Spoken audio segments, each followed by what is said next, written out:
Today's topic are the 7 lessons of a pandemic, and we're just going to go through them 1, 2, 3, 4, 5, 6, 7. And to get us started, the very first lesson is goodbye fear, hello caution. So what does this mean? Well, I think if you think back to the very early days of the pandemic, and it's not like we have perfect information now, right? There's still a lot of confusion about how exactly things are transmitted, what's safe, what's not safe. It's not crystal clear, but if you think back to those very, very first days and weeks, people were basically just sort of paralyzed and, in place, right? You had no idea. And so they were in a mindset of fear, right? Mindset of fear, the example we always use is like if you have the weird noise you hear at 2 a.m, you're home alone at night, it's dark, and some irrational part of you says, oh my God, is there a homicidal maniac with a chainsaw in the other room? Like that's just irrational fear. And I think that's a place where many of us were socially. But we've gone from that to from a mindset of fear to a mindset of caution instead, which is a really positive thing, right? We've gone from the irrationality of being sort of paralyzed and not knowing what to do to saying, you know what? Okay, I've been doing this for a little while now. I get it. And now I have some strategies and decisions that I can make and take agency in my actions and control my fate a little bit. So with that, I'd like to bring in our first presenter, Kara. Are you there, Kara? Yes, I'm here. And she's going to talk to us about some of the things we've learned about as we get into this cautious mindset and what it means for safety and how consumers are thinking. Kara's actually led the team here on doing the one table research that many of you have participated in as well. And she knows a heck of a lot about the stuff. So Kara, let's do this thing where, because I'm controlling the slides, if you go, beep. If you want, you did that very meekly. I think you can amplify that. Beep. Beep. All right. There we go. All right, okay. That's the first one. We'll keep at it. Let's go. All right. So this is, like Jack said, a little bit from our one table research. Here we ask consumers what kinds of places that they'll think are safe after their restrictions are lifted. So we're seeing some of that play out in real time. Restaurants with outdoor seating definitely seen as safe, and most of the places that are open are allowing that patio seating. Fast food, we've been kind of going there all the time anyway. It's really about avoiding crowds. You can maintain your distance a little bit better at these types of places that we see here at the top. But looking at the bottom of the list, cruises, concerts, stadiums, all these big group type items are, not seen as safe, probably are going to have a pretty slow recovery. So when we think about those types of places, especially like buffet style restaurants, there's going to need to be a little bit of reinvention there. We've seen, for example, in buffets, there's, like an app that the customer can, design their plate ahead of time, and a staff member will assemble it for them. So there's, a lot less contact with the food and not having to worry about groups of people up there, at the buffet. Yeah, and I think, Kara, we're certainly not saying that some of these areas at the bottom are, hopeless or anything in the sort of. It's just that if you operate in one of those areas, there probably is, as you said, some wholesale reinvention that needs to happen that'll make consumers feel comfortable. Whereas if you're sort of toward the top of this list, yeah, you're probably more or less good to just do what you're doing right now, right? You still want to emphasize safety, but you don't have to completely reinvent the experience the same way the stuff at the bottom would have to. Yeah, I think, like people, we're cautiously optimistic in that phase right now. We kind of feel better about taking care of ourselves. So like these places at the top, maybe we can keep ourselves safe, but it's really like those crowds and the places at the bottoms that are causing people to worry more. And this might be me just not understanding fashion trends, but does it not look like this person has different nail polish on exactly one finger? And is that like a thing right now? It's a thing, yes. Okay, fair enough. That shows how behind the times I am. This is something we've seen before, but I think, and again, much of today's content will be a retrospective on some of the really big things we've learned. But we're hoping to put it in context of what it all means going forward. But you want to talk to us about this, Kara? Yeah, so this is looking at the top considerations when selecting a place to eat, after coronavirus, after the pandemic. So kind of about where we are now. And I think that, the restaurant being clean was probably always, on people's minds, but definitely not, top of the list as it is now. So it's really kind of the lens that, people are looking at their whole consideration set through when they make their decision. So number one, it has to be clean. Then all these other things that are important, the taste, the value, the service, come in after that. So, if it's not clean, it's kind of just going to be thrown out where, maybe people would have budged on that a little bit before, but now, they're just worried about getting the virus. And that's where we kind of talk about a lot on these webinars, this overt sanitation. People want to see everything being wiped down all the time. Yeah, and I think, we've sort of said like cleanliness and sanitation normally would never be at the top of this list, right? Historically, great taste is number one. Convenience is maybe sort of right there, number two.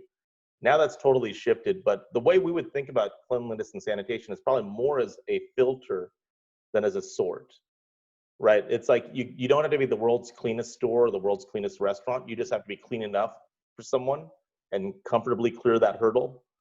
But you just have to clear that hurdle. You don't have to be like the best in class necessarily. Whereas for taste, that's more like a sort, right? People say, well, what's the best tasting restaurant? What's number two, number three? And they'll pick the one that's most craveable to them. But for cleanliness and sanitation, it's just a high bar that has to be met. But all you have to do is meet that bar. Now that said, probably, most businesses have a lot more to do to actually meet that standard. But it's more of a filter mechanism than a sort mechanism, whereas stuff like taste and convenience, that's probably more like a sort. Yeah, it definitely still has to be craveable. Yeah.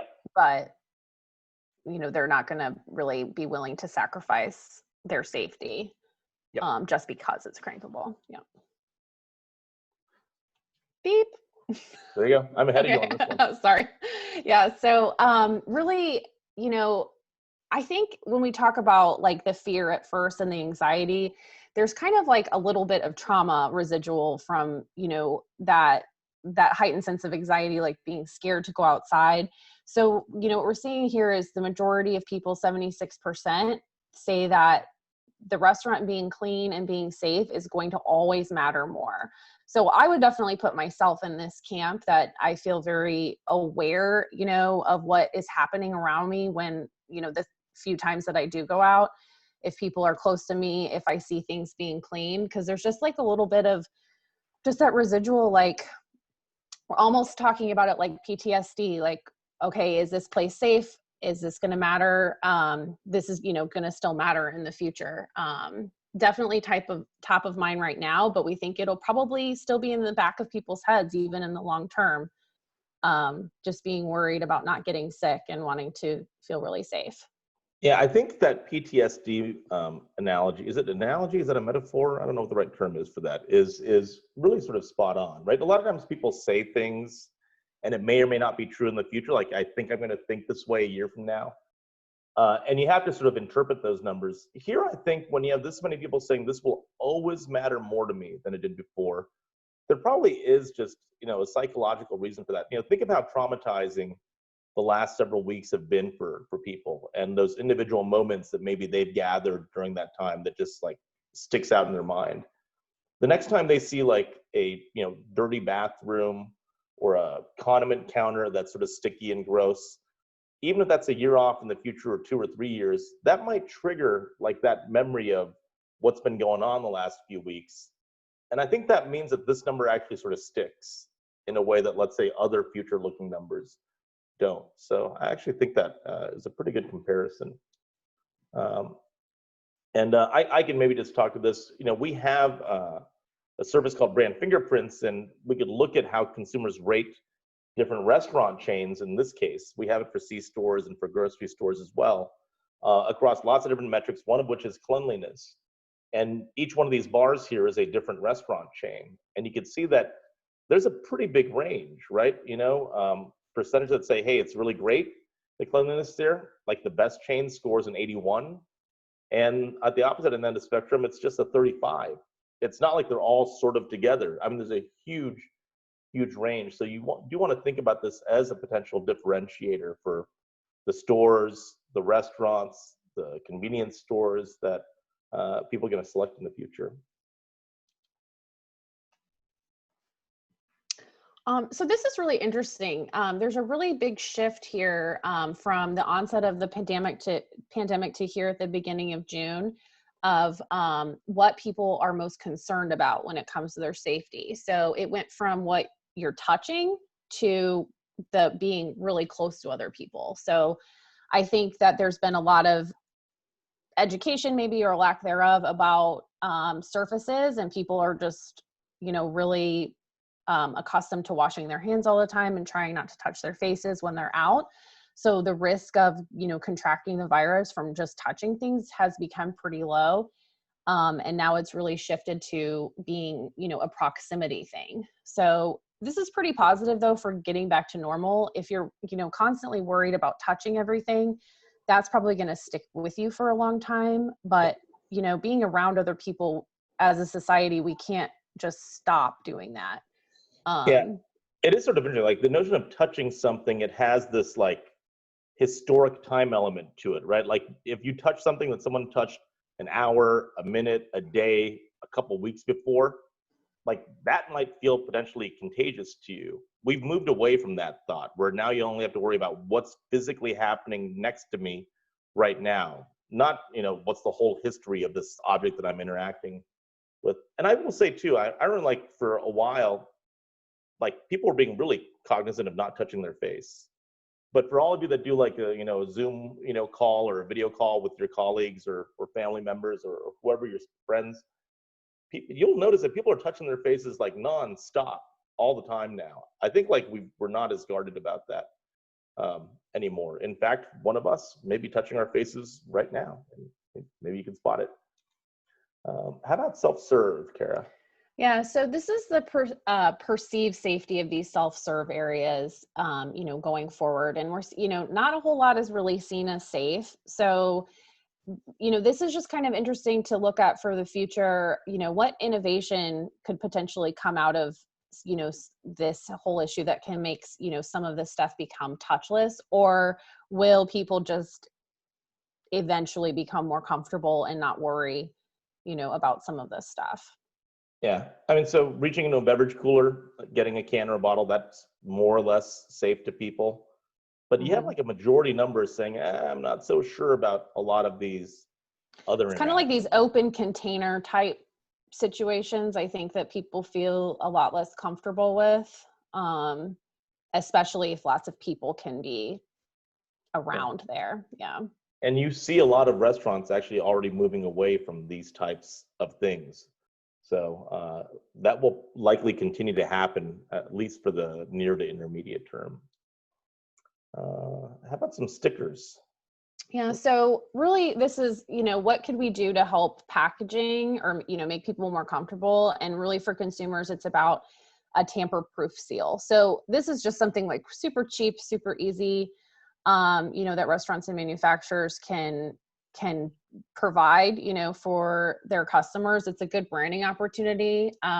So just to help people feel safe, at least for the time being, it's just super, super easy. Yeah, I've not done much studying on, sticker pricing recently, but I imagine it costs like 1 to 2 pennies to slap a sticker on something. It's probably not terribly expensive, and it brings a lot of just, confidence back to the consumer. I ordered food from another place the other day where instead of stickers, they had those plastic clamshell types of containers for food. They stapled them shut, which effectively does the same thing, right? It became a little bit of a pain. It's not as bad as like the plastic packaging for, retail products where you have to like rip that thing apart and you cut yourself and there's all sorts of blood, in the process. But it was actually relatively easy to open. But look, if you're ordering delivery, you don't want to think that the driver maybe, is incentivized to stick his hand in there and grab a French fry or something. This is like a 1 to 2 penny, way of getting around that. So making the consumer feel much more comfortable. Kara, thank you. And with that, we'd like to go into the second lesson, which is that just we as people, and certainly those in the food industry and food business owners and restaurants, are really capable of extreme adaptation, that we can move really quickly and do some pretty amazing things on short notice. So we have Mike and Renee that are going to speak a little bit about this. Guys, same rules, just give me that boop, and I'll keep moving the slides along for you. Sounds good, Jack.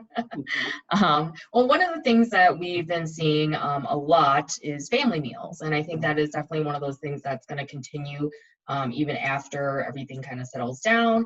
It's still just a really convenient way to get people a good amount of food for a good number of people. And there's nothing that's like crazy about it either. So we saw this with Easter, where we had that roasted duck. We have Mother's Day. We saw a lot of these meal kits as well, and something that's going to continue, I think, for holidays and special occasions, so that consumers can still kind of feel like they're getting something nice for a celebration. So this was Father's Day. On the left, there's a grilling kit from Oak Steakhouse in Charleston. So that one was cool because it has the meats, obviously, it has the restaurant signature sauces, and then it also has a little steak knives and also meat thermometer. So just kind of getting people everything they might need to create that special dinner. Does And it then give on you the everything right, you need, or do you have to come up with your own side dishes? Or I mean, you could just eat the steak and the sauces, which I would totally be fine with. I'd eat the whole thing, all 5 or whatever for myself. So, and then on the right there is from 5 Dot Ranch in Napa, California, and just having a variety of different grill kits too, with fun things like t-shirts and whatnot as well. yeah, awesome. Is it time for that boop? Boop. Yeah.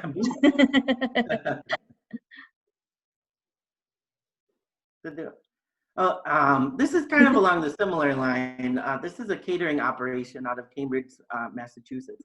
And they were called Seasons to Taste. And then obviously when COVID hit, they weren't doing as much catering. So they changed their name to Seasons to Go, and they became a consumer facing operation. So they've been doing things like this. This was their Father's Day package that they did. You could get smoked chicken wings, bone-in ribeyes. And like Renee said, I think we've just seen how creative the industry is, and any of those creative ideas that really resonated with consumers are going to stick around for a while. I know that when we tested the meal kits with consumers, it was like 76% of consumers who had tried them during COVID said that they're going to continue doing them. So I think we're just going to see some of this stuff stick around for a while. I wonder if you go to Google Trends and search for the word pivot, if you see like a giant spike in March and April or something.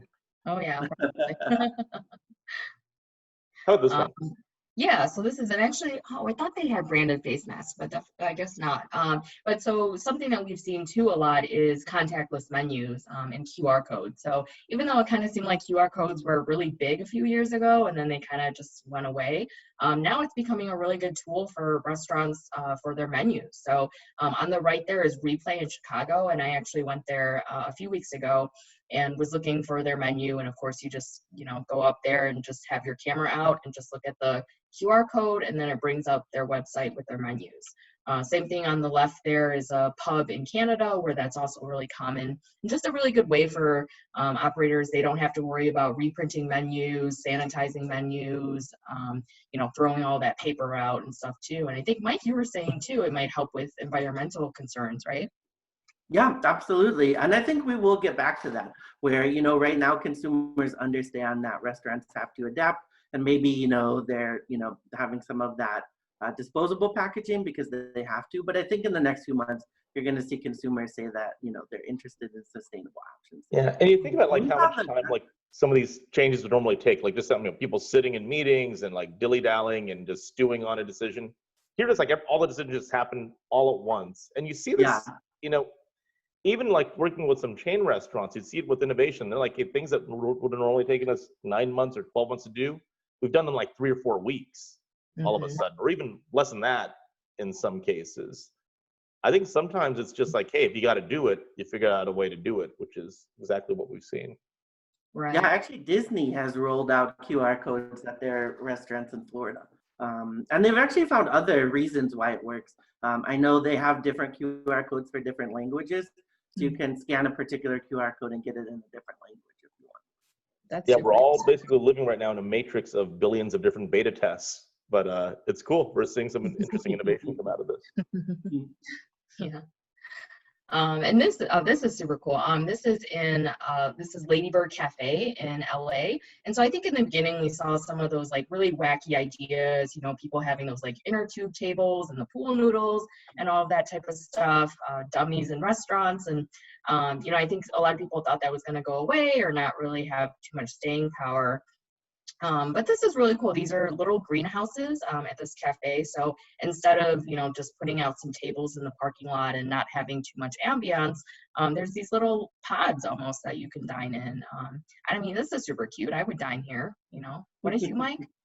So I'd like to ask I- everyone watching, and if you could share your thoughts in chat. So I think this is where we might have like an internal disagreement, because I personally have a hard time seeing this really being a thing in the long run. I know Renee and Mike, you think that this, I guess it could work, right? If it's more not just for, COVID in the future, but it gives you like a private dining space. Yeah, But- I like that it's a little like it's a safe bubble and it's a little more picturesque too. And I think it helps with weather as well. So, a lot of these outdoor dining is going to really depend on the weather. So, Yeah. I don't know, maybe in the winter there could be something that, a form of this that morphs and keeps you still toasty in the winter, You know what? That is a cool idea. Like, if you could be in that while it's raining and the rain is sort of all around you. It's like, as a kid, you never like sit in the cars that went through the car wash. Sort of like The car wash, the yeah. adult dining version of that. That's a great idea. Okay, you've changed my mind. Yeah. Well, Love those it. were kind of popular even before COVID. I mean, we had looked at some for the company on the Chicago Riverwalk, but they were outrageously expensive last summer. Oh, they were doing that pre-COVID? Yeah, pre-COVID, Oh, wow. yeah. Okay, there you go. Those little And babies. then another lesson just that we've seen more recently is we're kind of moving into this era of enforcement and kind of the pain points that come with it. So, Colleen was talking about Vegas earlier this week, and things are moving so fast that this actually is kind of a moot point right now. But last week, they Caesars Entertainment Group decided that they would give $20 away to anybody wearing a mask in order to kind of, take that carrot approach instead of a stick approach. Now in Vegas, you actually have to wear a mask. They just changed the rules. So, but I think, it's a lesson that a lot of operators can learn. You have somebody that comes into your operation. They're not wearing a mask. It makes people uncomfortable. Maybe you just offer them a free drink and you say, hey, if you put that mask on, I'll give you a coffee or something like that. I wonder if they can make a mask that has like a little like opening where you can stick a straw in and it sort of seals around the straw so you could just drink through the mask.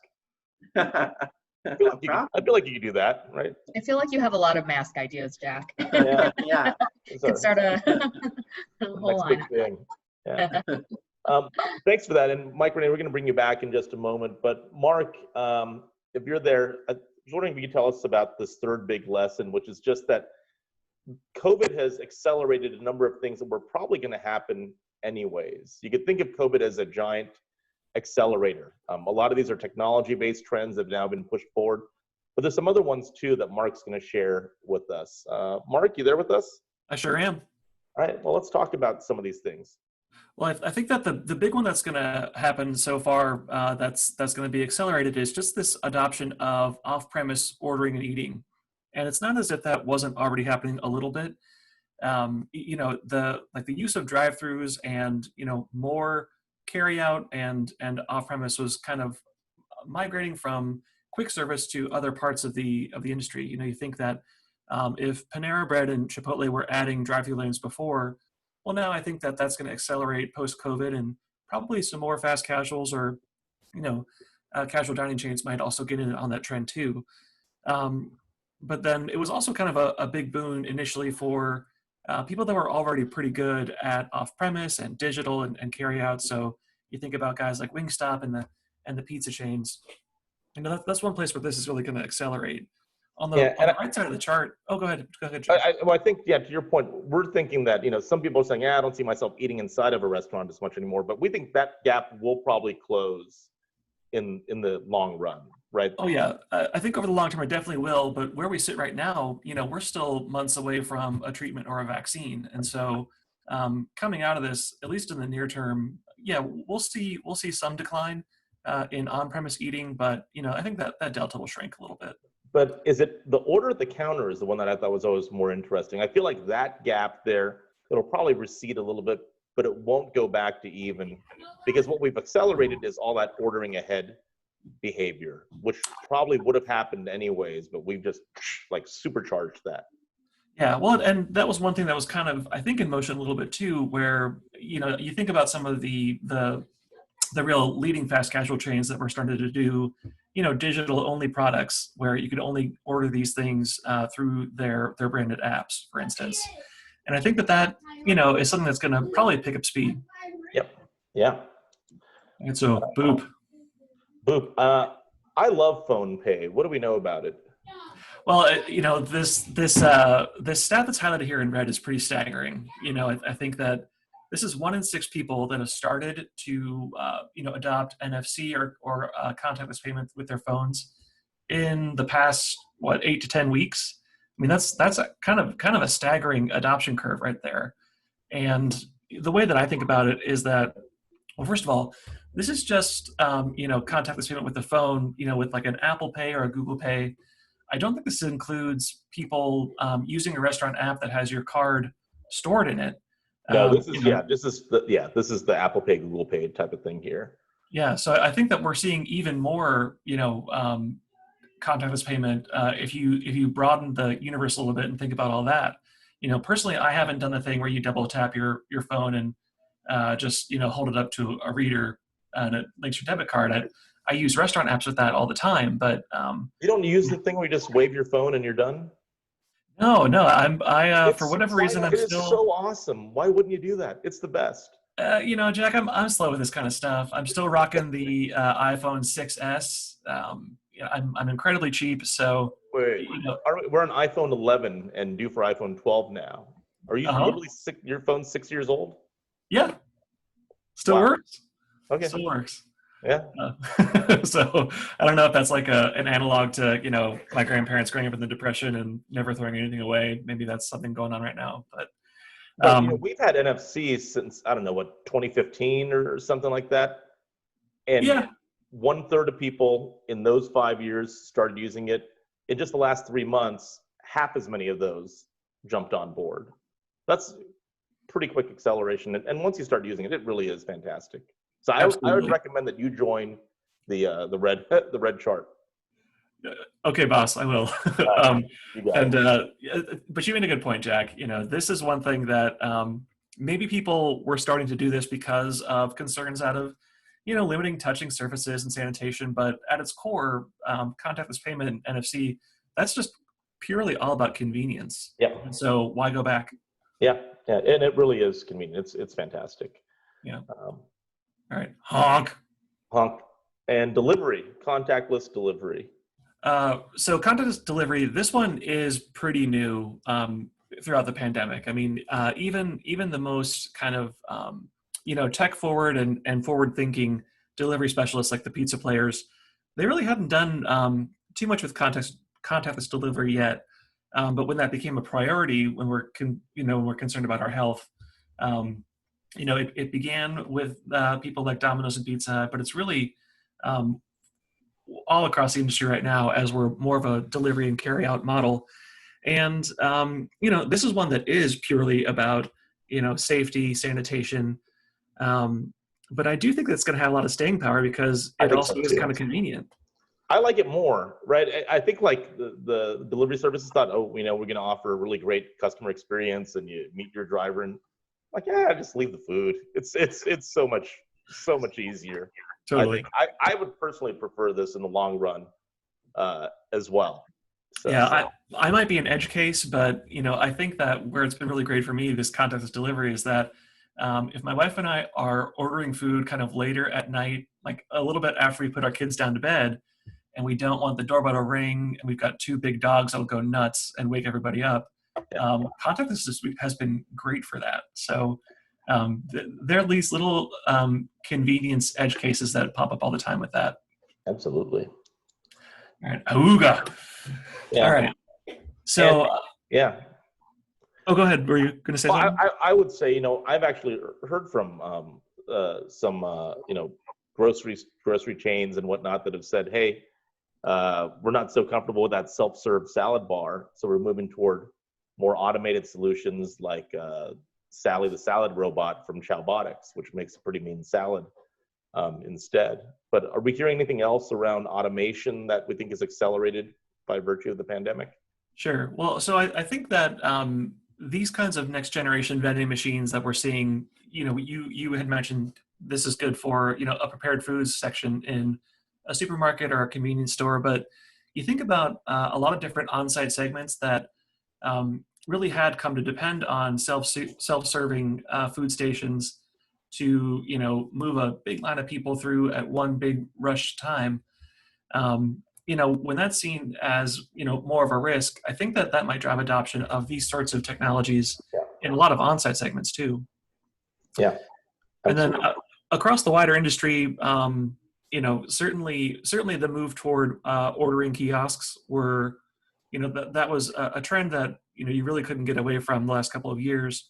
It probably will pick up some steam, in the months ahead, where if you have to reopen your restaurant with fewer people and a tighter labor model, then I think that that's a case where some of these kiosks might make a lot of sense.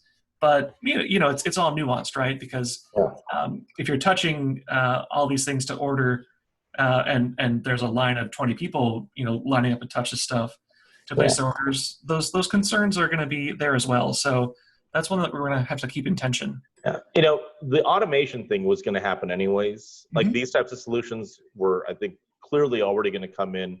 The other thing, as you said, that is automation, but we don't often think of it because it's not like a physical robot with arms or anything. Just this, right? Think of how many orders are now placed on this, whereas it used to be placed with a person in some way.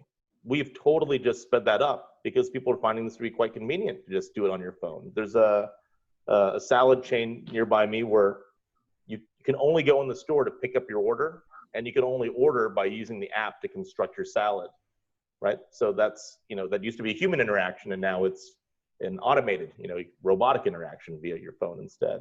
So there's a location here at Waubau that you could probably run that place with nobody working in the dining room. It could just be the back of house kitchen staff, because it's all it's all phone or kiosk ordering.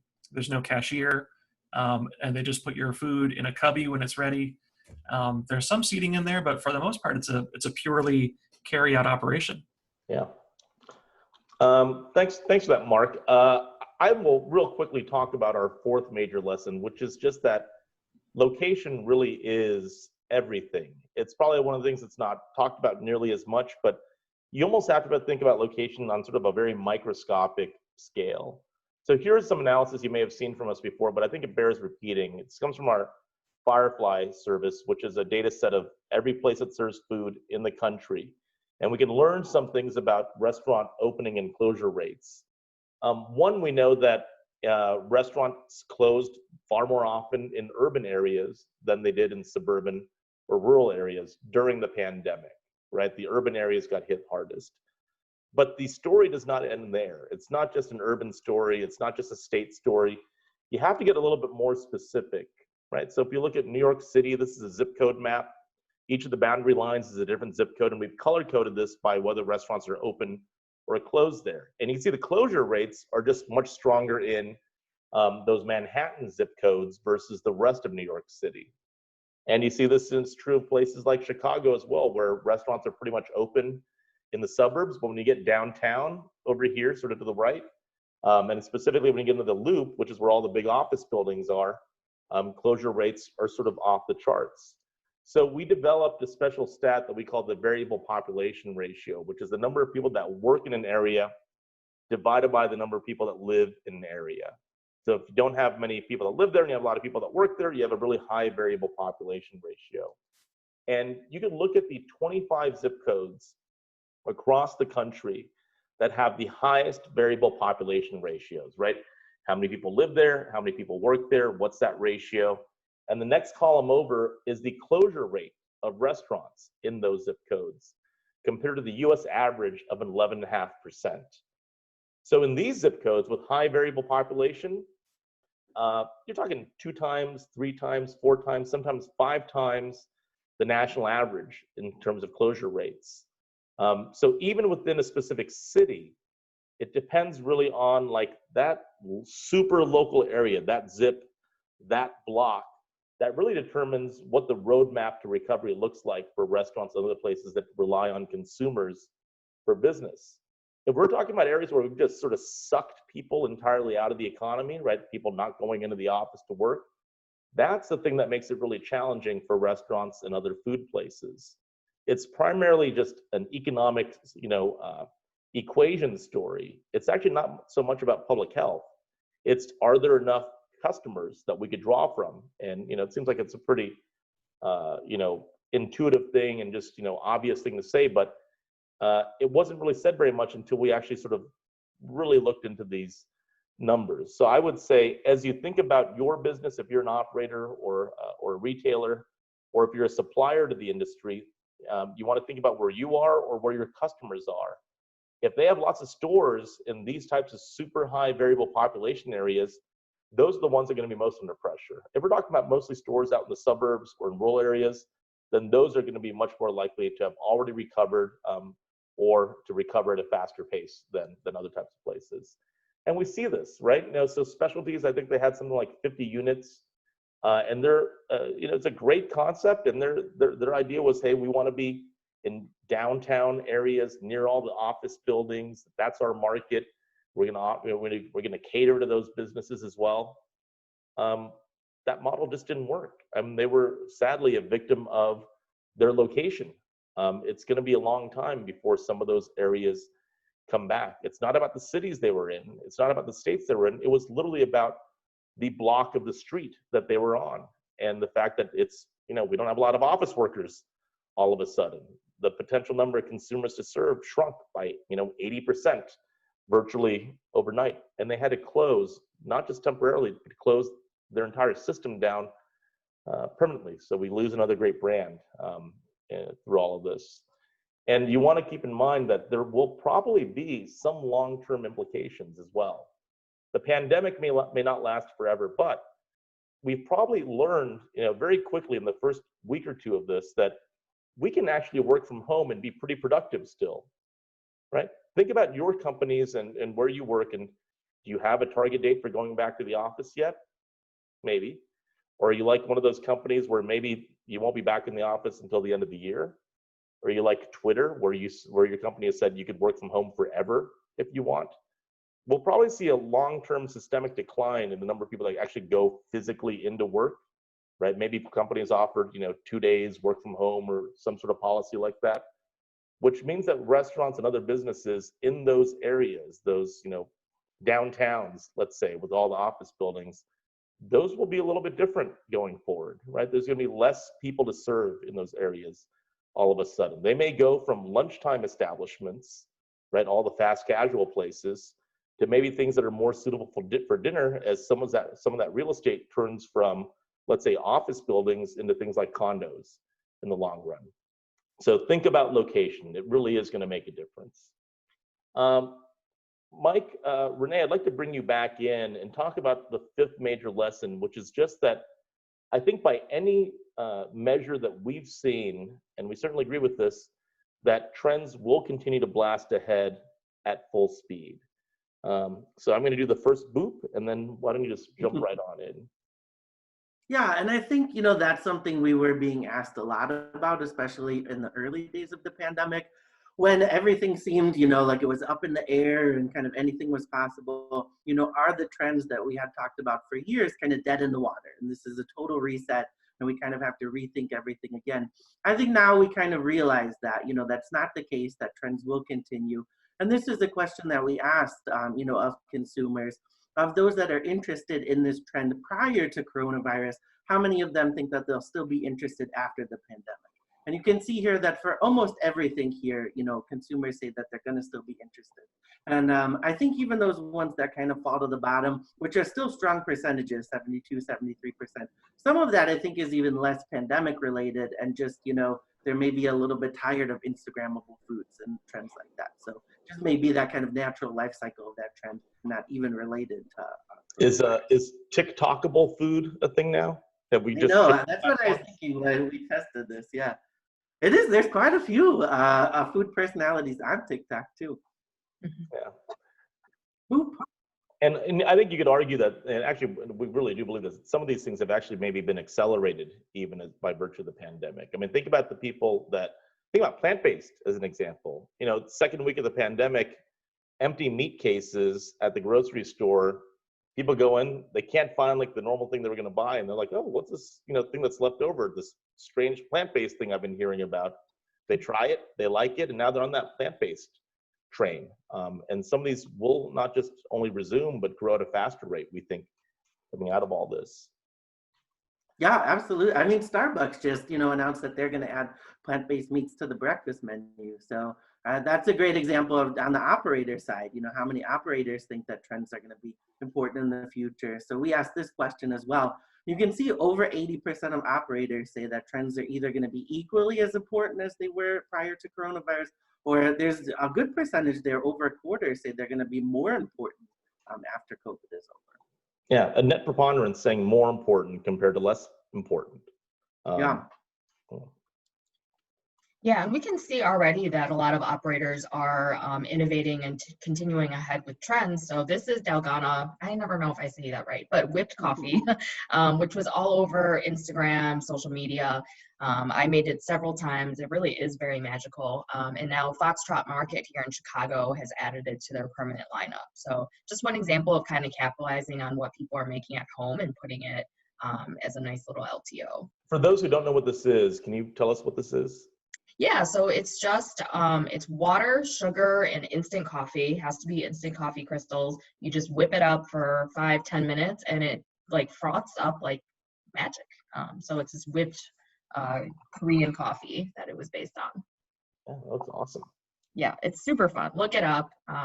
And then this, I'm super excited because I love White Claw. It's one of my favorite things. And Blaze Pizza actually just came out with this White Claw pizza. So it actually has mango White Claw in the crust to kind of give it that little tangy edge. So just an example of people who are still innovating. And, this made quite a splash, I feel, not just to me, but it was all over the news. So just people who are still innovating right now are kind of being early adopters and getting a lot of that attention. And this is very recent, right? This just hit, I think. Yeah, and it was only available for one day, which was super sad, and I wasn't able to get it. But it was also promoting the fact that they now have White Claw as a beverage option too. Yeah, we'll see if it comes back. That's awesome. Yeah. And kind of going off of what you were saying, Jack, about alternative plant-based stuff. Now alt foods is also one of those categories that kind of just exploded almost out of nowhere. If you go to the next slide, boop. A lot of classic foods, we started with a lot of obviously dairy milk, just like olive oil, very kind of classic things that all of a sudden were being reinvented. And now there's all these, all types of oat milk and everything like that. So just kind of also, I think when people aren't seeing the dairy milk and they might see an alternative, they're also reaching for that. But I'm not actually the health expert by any means, but so I'm going to throw it over to my girl Marie because she is definitely the health expert. Aw, thank you, Renee. Yeah, so I'm happy to jump in here. So, we've certainly seen a shift in how consumers are eating post-pandemic, but, one trend that was very much of interest to consumers before the pandemic, that is eating foods that have functional health benefits for us, has continued post-pandemic too, and really only gained momentum over the past several months. So building on that, we've tracked with consumers in our research here sort of what were your healthy lifestyle goals back in February, 3, 4, 5 months ago, and then what are your goals today? And we really see two things gain in prominence, which to me, they definitely speak to the same thing, and that's boosting our immunity. So making sure we have a healthy immune system. I think, avoiding cancer. Cancer is inherently suppressant of our immune system. So this idea of just making sure our immunity is in great shape right now. Conversely, what we don't need as much of is maybe an increase in energy, which certainly speaks to how all of us are probably spending quite a lot more time at home these days and don't need to maybe make our commutes, or maybe we're sleeping in a little longer. So energy is less of interest to us, but what we're really honing in on is having a strong immune system. Yeah, and it's notable, these are really big changes for just a 3-month period too, right? We're not talking about years, we're talking 3 months from February to May, this big of a jump. For sure. Yeah, so when we think about how we help consumers on their quest to have a healthy immune system, so here we're seeing foods that consumers believe are good for our immune system, which as a dietitian, I'm happy to see this list. I think consumers are largely on target here. We know that citrus fruits and dark leafy greens and mushrooms and lots of plant foods here are great for immune boosting nutrients like vitamin C and vitamin D and zinc and other things. But certainly a nod to plant-based, but meat shouldn't be forgotten either. Meat is very high in zinc and important nutrients for immunity. So, a couple of questions we've gotten from manufacturers and operators who are innovating against these immune boosting foods is how do we talk about it and market it? And communicate what we're doing around these efforts. And one strategy for that is to speak to the nutrients themselves that have been identified as crucial for our immune system. And that's happily what consumers know as well to be true. So vitamin C and vitamin D and zinc and selenium, people know that these are good for us and they'll help us to stay healthy during these times. Yeah, and I will say, I was actually shocked that people were this aware. I figured people would have no idea at all. The fact that this many people voted in even any particular direction, I think is a very positive sign that we are educating ourselves these days. Absolutely. Thanks for that, Marie. How about this? What do blueberries have to do with it? So blueberries have an important role. So recently we interviewed Dr. Justine Horn for our COVID library on our website, and she has just published a scientific research paper about nutrition as related to COVID. So what dietary interventions can make a difference and really help decrease severity of COVID should we contract coronavirus. So what those two things are increased intake of resveratrol and decreased intake of dietary fat. So resveratrol is a type of antioxidant, and it's found in berries and dark chocolate and peanuts and red wine. And, Dr. Horn did mention that it's probably not the excessive red wine intake that will help us here, but that eating more berries and, dark chocolate and some nuts and things during this time might be helpful for us in reducing severity of coronavirus. Yeah, awesome. Thank you for that. Amanda, I'd like to bring you in real quickly, if we can, and just talk quickly about how operators are in this unprecedented mindset of change that we've never seen before. Yeah, I think all of us are really starkly aware of how hard the food service industry has been hit. And kind of at the center of that is, of course, the food service operators who are running our restaurants and our on-site locations. And so the big thing that came first was that decrease in demand. And so operators aren't able to order as much food because they don't have as many customers anymore. So they really need to shy away from fresh items that are going to go bad. In order to hit their purchase minimums, they may need to only order once a week where they used to order twice. And so they need things that are going to hold up over the long term to make sure that, the products that they're ordering match up with the demand that they're going to see from customers. And if you want to move to the next slide, Jack, the other big thing that we saw come out of this, of course, was that you don't need staff either. You don't need product and you don't need the staff to cook it because you just don't have as many customers. And with those layoffs, operators are losing staff that they may have had, prep cooks they may have had for 5 or 10 years, spending all of this time developing their back of house protocol, making sure that people know how to make their favorite sauce or, their key appetizer dish. And all of that talent has been lost, with operators laying off 75% in some cases of their staff and having a really hard time getting them back.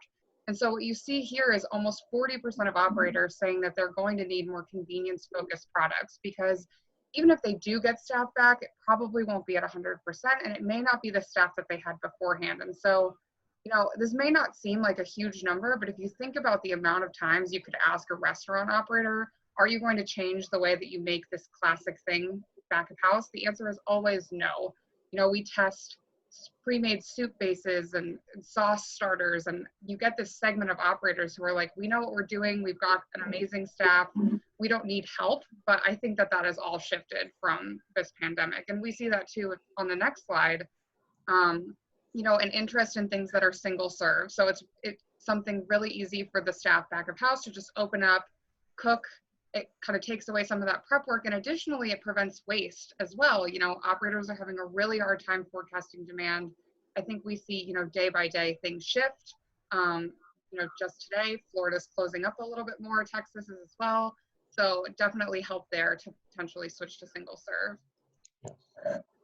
And you know, with this state of flux, operators don't know what they're going to do. You know, some are going to return to using those original products, but many might stick with the new or have no idea what they're going to do. So if you're a manufacturer and you've lost or won ground during this period, this summer is really going to be the time that you need to cement that change. And I think we see that play out on the next slide really, really well.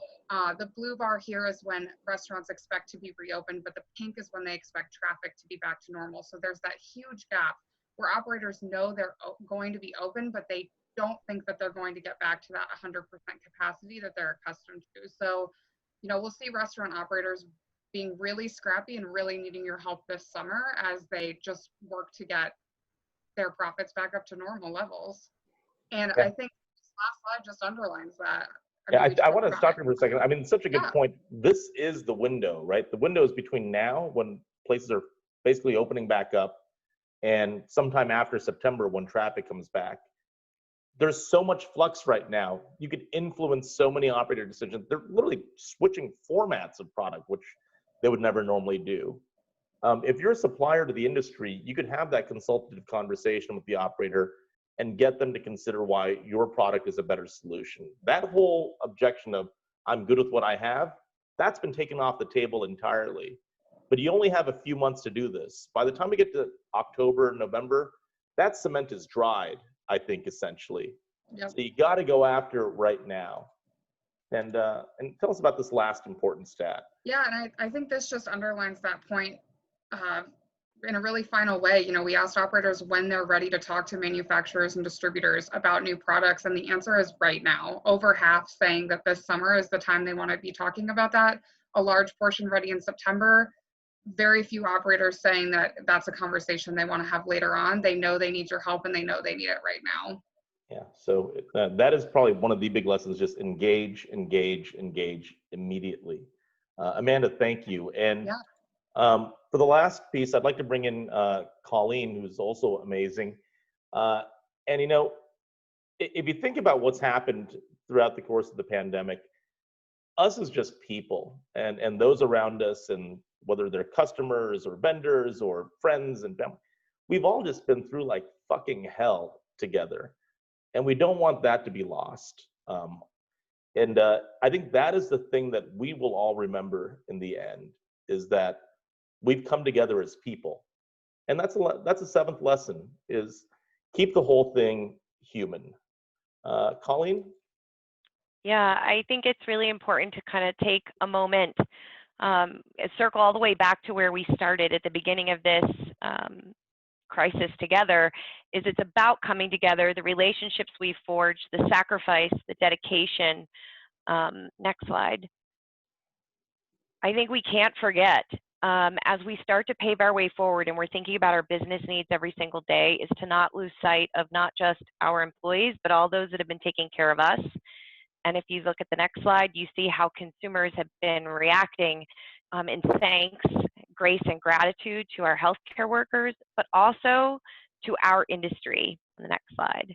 Our industry, like no one else's, hospitality, we are the heartbeat of service and grace and thankfulness, and honestly feeding everyone's hearts, minds, and souls. And I just want to shout out to all our friends out there who have tirelessly been working to either support and feed their unemployed staff, food banks, pivoting their establishments to service the consumer in times where shelves were empty. This industry, like no other, is not just innovative and creative around menu items, but fostering and nurturing each other through food and connection and human, you know, just the humanity of it all, to be honest. And so as we start to really drill into how we survive in the new norm, whether it be our supply chains and our menus and our pricing and promotion and marketing, just don't forget that this story has been about people all along. It's what you do. It's what makes you amazing. It's what's going to power you into the future. And with that, we thank you so very much for the community that you forged here with us every single Friday. Yeah, thanks, Colleen. And that is it. This ultimately is a human story. Yes, it's a political story and an economic story and a public health story. What people are going to remember in the long run, you know, consumers, partners, etc. This really whole thing, it was just a human story. Let's not lose sight of that. As a reminder, since the start of the pandemic, Datassential surveyed now over 65,000 consumers and operators about coronavirus and the impact on the industry and what we should all be doing to advance ourselves and recover as quickly as we can. We've made all of that available completely for free on our COVID microsite. If you haven't had a chance, please go there. You'll find over 80, I think now it's like 84 different traffic briefings, reports, interviews, opening maps, pretty much everything you need. And it's completely free of charge to use. We hope you use it, share it, spread the insight, and we think together that'll help everybody recover more quickly. I did want to say thank you not just to all of you, but also to our staff at Datassential. Yeah, you met several of them that are just really awesome today, but there's so many more. We pivoted as a company in early March to say, what can we do to serve the industry and get good quality information out there? And everyone's really worked their ass off to do it. So thank you to the Datassential team. And thank you to all of you that have been joining and spending time with us. I would like to make an ask, which is as you get back to your business and start working on new projects and things really get going again, if you have a need, we do hope that you pick up the phone, call us, and see how we might be able to help you. We need your support as well, and we'd love to, you know, unleash all of the awesome talent and tools that we have to help your business. A couple of reminders on some things that you may find helpful right now. There's over 10,000 chains in the country, not just 500, not just 1,000, there's over 10,000 of them. If you're looking to engage with them, we have the most awesome data set and profiles and menus and social media and news and everything else you want to know about those potential customers. If you're a supplier in a product called Firefly Chains, reach out to us. We'd be happy to tell you more about it. We've updated our brand fingerprints platform to include new pandemic recovery metrics for the top chain restaurants, the top C-stores, the top retailers, all focused on, you know, do consumers trust this place? Do they think that these are safe brands to visit? Is the menu something that will hold up well coming out of a pandemic? Do they feel these brands have been responsible, you know, stewards of the community? Things that will matter as the recovery process moves forward. So if you have an interest in understanding what this means on an individual brand basis, please let us know. And if you're interested in trends, we have a ton of amazing trend resources because trends will keep moving forward. And finally, if you want to do an examination of your specific company or your specific category, we offer really awesome custom research services. We'd love to help you with that too. But again, thank you so much. We will be back on July 9th with brand new content. Again, that is a Thursday. It's not a Friday. July 9th at 12 p.m. Central. And we will see you there. And again, thanks again for joining us for the past several webinars. We are moving forward, and I think the future is really quite exciting. Thanks, everybody. Hey, to the Datassential team that's on, thanks for joining and being so incredibly awesome at what you do. I'm going to keep this open for about 30 seconds while we round up all the notes, and then we will close this out. And again, we'll see you all in a couple weeks.